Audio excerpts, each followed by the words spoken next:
Maybe start with Davis telling us a little bit about what's obviously a bit of an obsession for yourself and the amount of work you put into that, and how you began and how you got the money together to do it.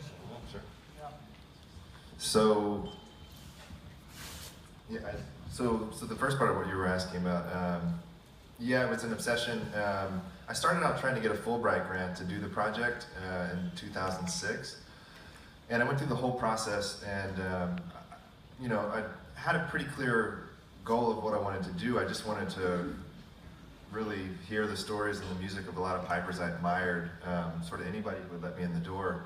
I knew I wanted to live in Ireland. I knew I wanted more than just a, you know, 3-day Chenol weekend, and I wanted to really get into the lives of some of the pipers and see what it was like for them and their music, and just their lives in general. So when you go through the Fulbright process, you have to hook up with different universities or archives and different things. So I hooked up first with Terry in 2006, sent me a nice letter saying the Peabody would help, nice letter from Cultus and UCD, ITMA, and they just said, if you happen to get this, we'll definitely support you and help you go through the process.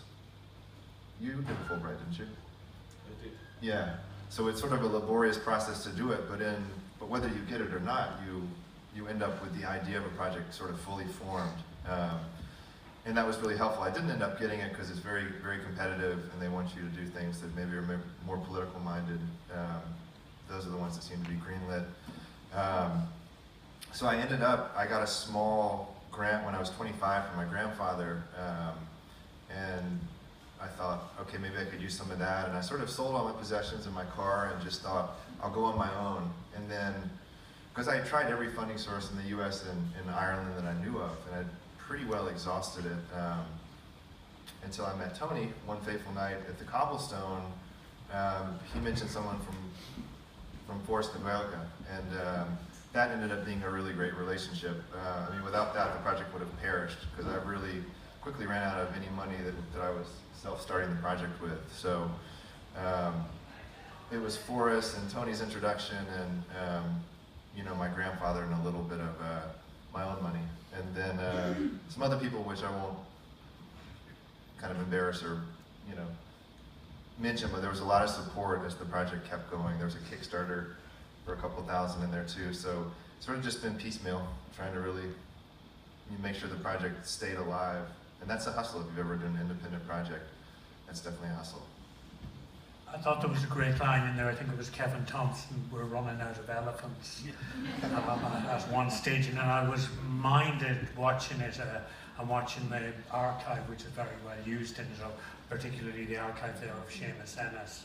And I think it was his son Christopher mentioned that he was also a performer, how he presented himself as an inheritor, probably was it gentleman pipers, and looking at his extraordinary hands, his nicotine-stained fingers, but he still had, it looked like they'd been manicured at the same time. I was wondering, Terry, from your point of view, how important, and it strikes me overall in the film from the way everybody talked, that a tradition of piping and pipers is very important. Thanks, Peter. Well, clearly we all think that it is.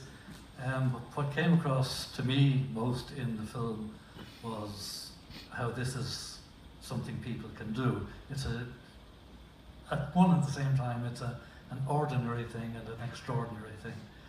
Ordinary people can do it. People should try it. People have tried it and become successful at it. But yet there's this kind of barrier of incomprehension between a lot of Irish people and piping and other aspects of our tradition. So I think what came across is it's accessible.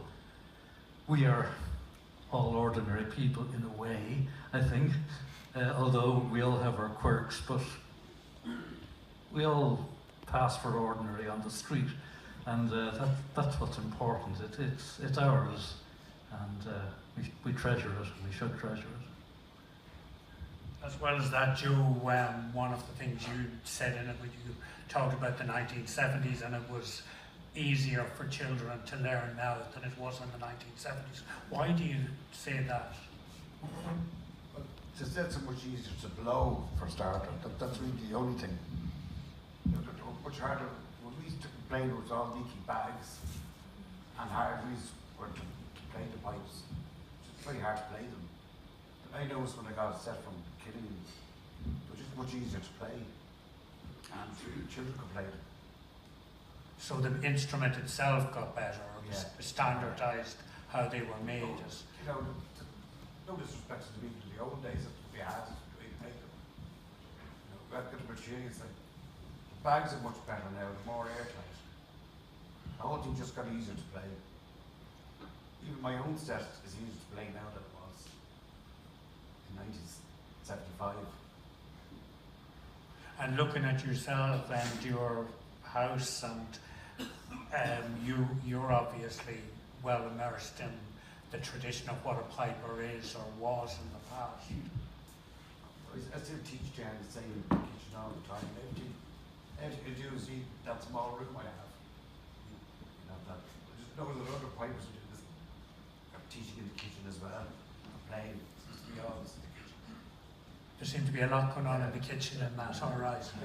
It changed from the pub, I suppose, which it might have been one time.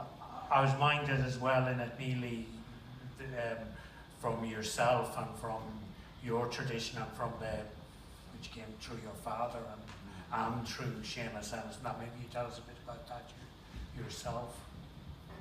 Well, I was taught, my father came to Dublin in 1935. He'd heard Néillidh Rowsome playing in 1932 in Moylan, up on the side of I think it was a cart or something. And he'd been learning the fiddle and just fell in love with the overall sound of the pipes and Leo playing and everything. So when he came to Dublin in 35, he met Seamus Ennis shortly after that, and then proceeded to get a set of pipes made by a man called James Mulcrone, who was a pipe maker from Abbeyshrew in County Longford.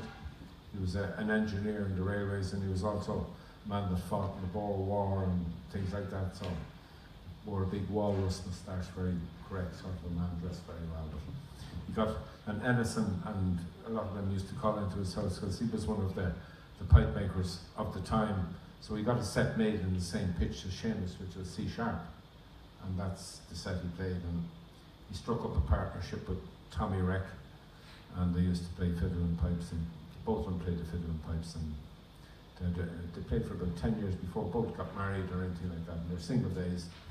And then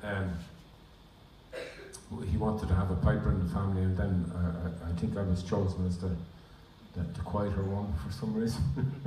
I was shy and quiet in those days, and he figured that I might be the one that might adapt to the pipes in a good way, and taught me. And then after a while, when he taught me, he said to Tommy, his friend Tommy Reck, what will I do with him now? And Tommy says, send him over to Néillidh Rowsome in Chatham Row. And when you went to Leo in those days, I think it was about £6 at the time for 6 months to go to Leo, and Leo would give you a bag bellows and chanter. So any repairs or anything that needed to be done, Leo was on hand the next lesson to do any repairs to that reed or anything. And it's great. It was a lovely kind of, never forget it, small little chanter, no keys on it or anything, very basic chanter, nice bellows, and a lovely bag with a corduroy cover on it. That would be very durable, I suppose. Blue one. Blue or green, I can't remember, I think it was blue.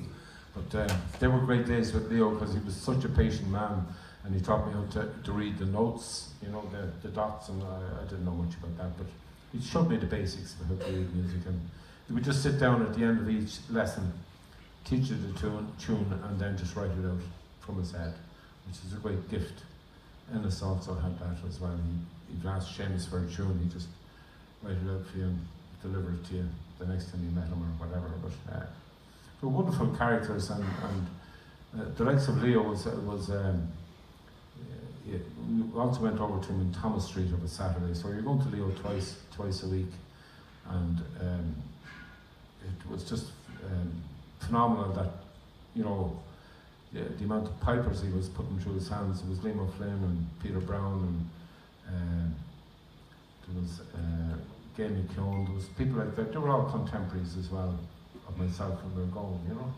So he was producing great pipers. And when he couldn't make the lesson, you get Sean Siri to stand in, or Mick Toohey, or people like that, or his son Leon as well. So you were never short of a lesson. But that was the culture you were brought up in, and then you kind of developed from it. Then poor Leo died in 1970, and that was kind of a fade away from lessons after that, you know. I was still only 12 at that stage. Very important as a teacher. Oh, he was not only as a teacher, but as a pipe maker. And Joe was saying about reeds. We couldn't get reeds unless we went to Leo, and I was blessed that Leo would repair any problems with his own chanter and reed, you know. But there was very few reed makers. I remember then Paddy Keenan came on the scene, and I went to Paddy looking for a reed for a chanter, and Paddy was great. He was living out in Clontarf at the time, and made me a beautiful reed. And then my father said, well, if you want to be a good piper, you have to start to learn how to make reeds. So I went to all the channels and started to learn from Dan Dowd at the start, and then Sean McAloon, I remember, Phil Classes Fury. were there. But they were starting to introduce it to the channels, you know, which was wonderful. So I remember dedicated myself to trying to make reeds at that stage, and that was because no one else was making C-sharp reeds. So it was only through Seamus Ennis I got those. I used to go up to a guy called Frank McFadden in Belfast and get his reeds from him. So I'd ask Seamus to get an extra couple. But Seamus would come down, he'd fit the reed in your chanter, and you'd be away then, you know. So it was wonderful. So that was kind of my introduction to uilleann piping. So I was blessed in that respect, you know. I feel I was born at a very good time, a very good place, and met some wonderful pipers and people through my father, you know. Yeah, because it was at the end of one generation of pipers. Yeah. And at the start of another. Yeah, it was just phenomenal. Ennis had a big influence because he was coming in and out of the house a lot. And he was moving abodes, so he'd come and stay for a while at a time. And then you'd take out your pipes, and Father would say to you, get out those pipes and play for Seamus and see what he says about what you're doing at the moment. So, and he wouldn't correct or anything. He'd just get you to pump up the pipes and then turn the chanter around and then finger it. And he says, this is the way my father would have played that. And he'd show you. And so he'd be looking directly at his fingers, and he'd be pumping away, and he'd be playing his version of the tune, or his father's version of the tune. So it was a very special time. And Jimmy, in your case, you started off merely with an Ennis record, with Planxty and then Ennis. Yeah. Who taught you first? Well, can I first of all say I'd like to thank my agent, without whom I would have got the gig. Sorry. I first heard Planxty, and actually it was a big guy that we used to all hang out together, and he used to go around whistling Tuaird the Love. So of course naturally we all went around whistling Tuaird the Love. But I started listening to the rest of the first Planxty record, and I just loved the sound. I just couldn't believe it, you know. And then LP covers, they're like big CDs, you may not remember them, but I used to have lots of information on them before the internet. And they kept referring to Ennis and Clancy and stuff like that. So next I came across a radio programme of Seamus Ennis. I believe actually it was produced by Tony McMahon, who was here today. It was St. Patrick's Day 1974, and Seamus was introducing all the young guns of the time. It was James Kelly, Paddy Glacken, Sinead Carr, Peg McGrath, Paddy Keenan. It was actually a fabulous radio programme, but that actually pushed me along, and so I eventually got a Matt Kiernan chanter, and as Joe was explaining, things were difficult in those days. I made my own bag and bellows. They're still there. They're mostly made of glue, and it was actually very difficult. Very difficult. And just gradually, I managed to get a reasonable practice set going, and went to the Willie Clancy Summer School. Pat Mitchell was teaching. He nearly threw me out of the class the first day, but there's a story there too. But it was nothing to do with Pat or me. It was to do with radio. Aaron came in to record the whole thing, which absolutely freaked me out.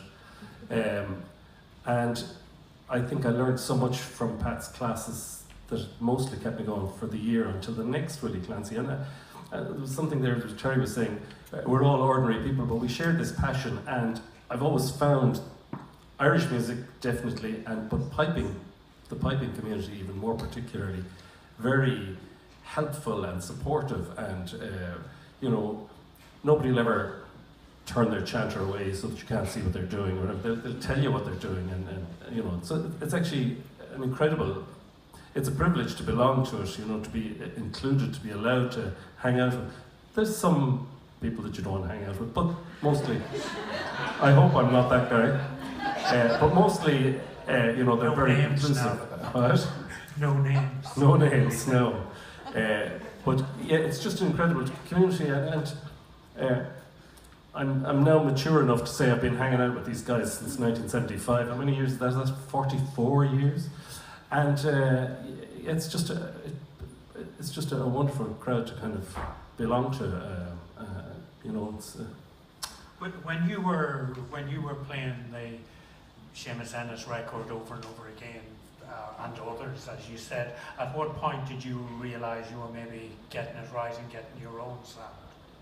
Oh, I listened to that record for 3 years before getting the practice set, and when eventually I got the practice set, I got a C chanter because I was kind of won over to the flat, the dark side, and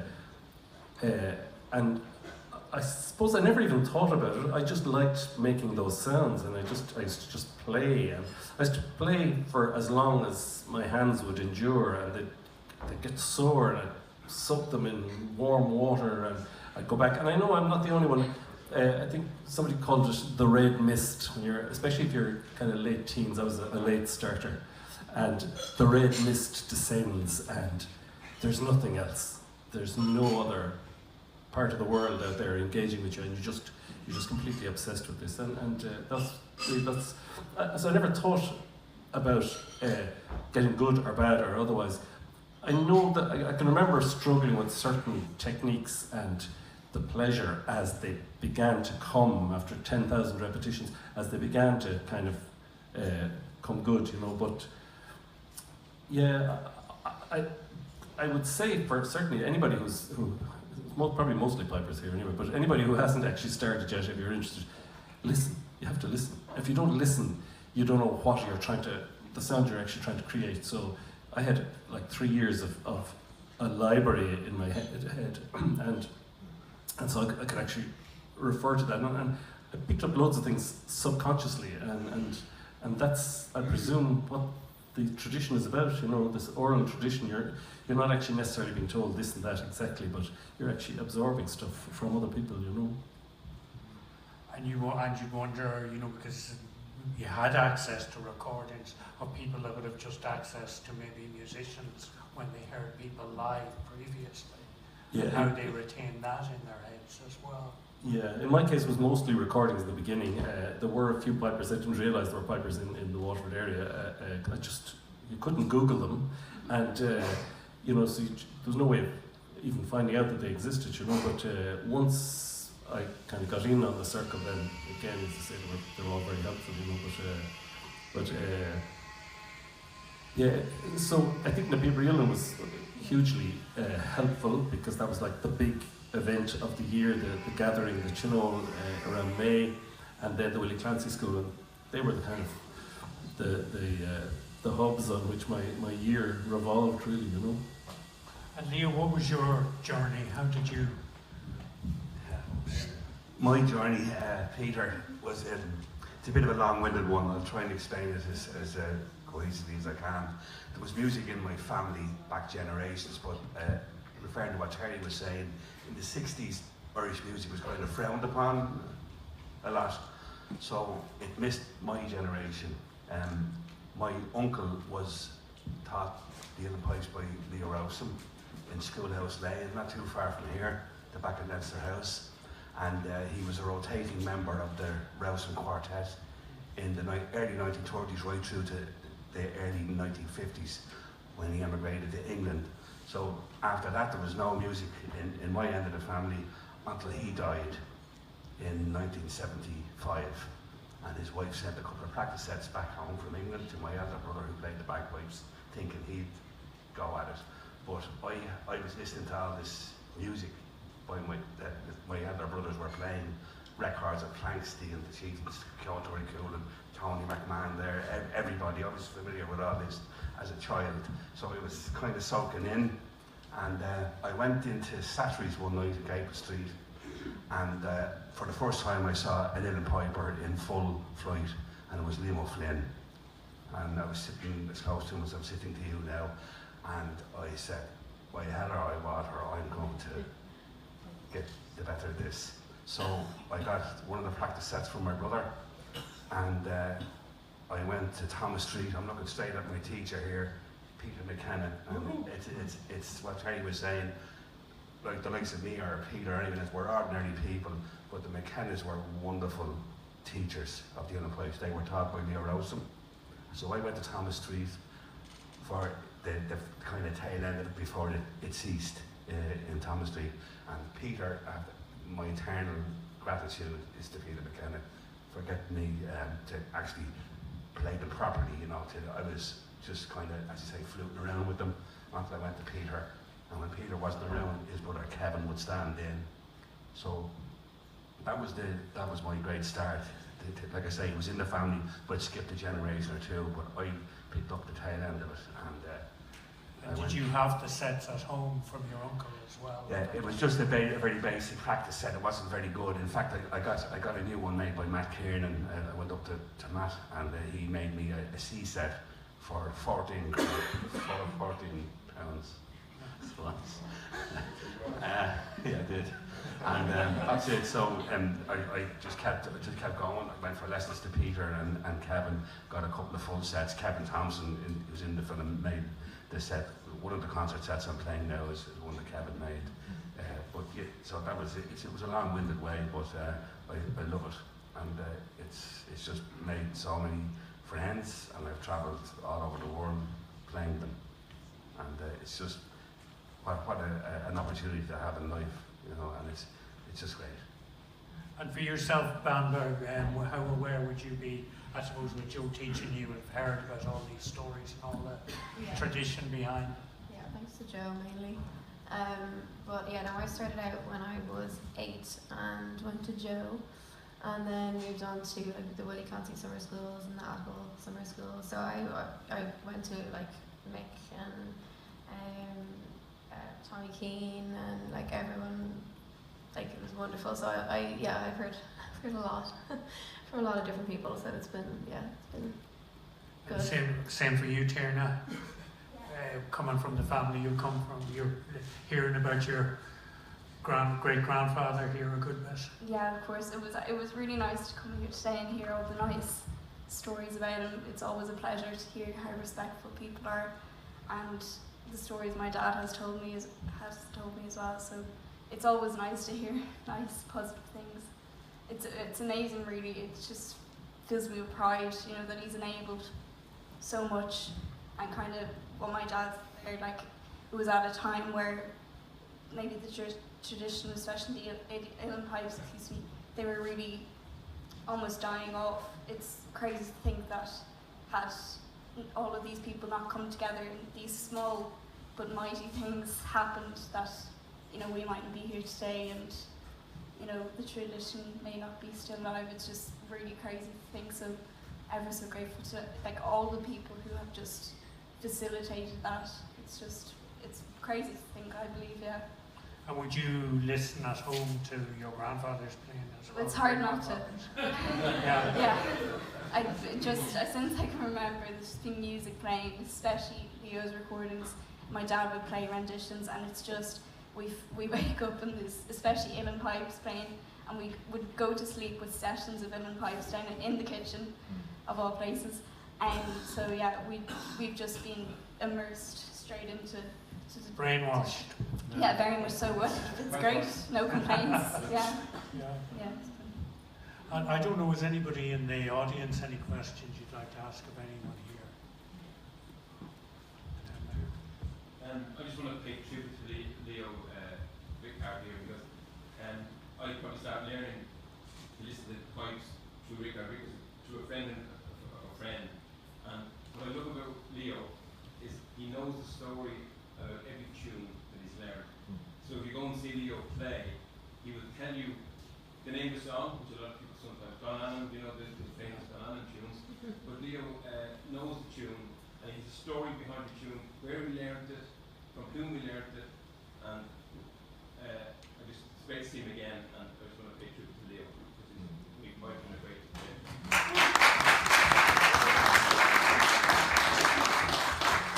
And also been referenced here a couple of times, Tony McMahon, who's sitting over there, is a great musician, obviously himself, and made some of the best radio programs and television programs on traditional music.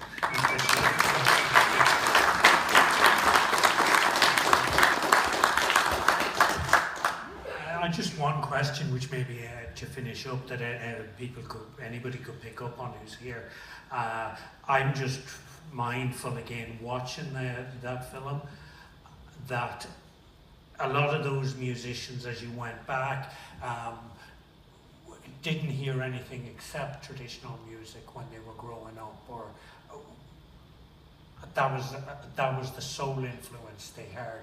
And now, like, we have music basically on our mobile phones. We can hear music wherever we want. And would anybody have any idea of where the music would end up in the next 50 years or 100 years?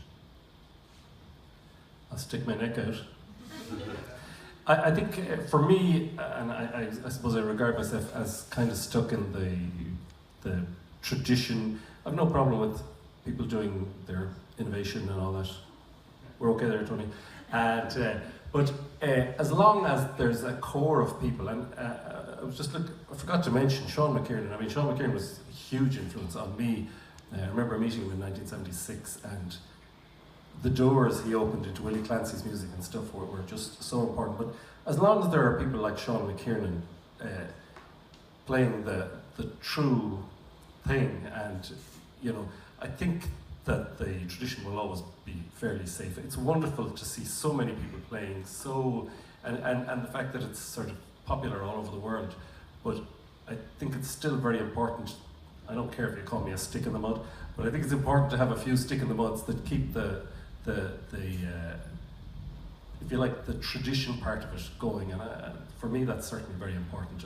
Obviously, I confess I own a saxophone, so I maybe get a musical, an outlet for different types of music. But at the same time, you know, I've never tried to play anything other than piping on my pipes, you know, and I don't play jigs on the saxophone either. But yeah, so I just think that as long as there's sort of a core of people playing the real thing, that it'll always be in pretty good health, you know.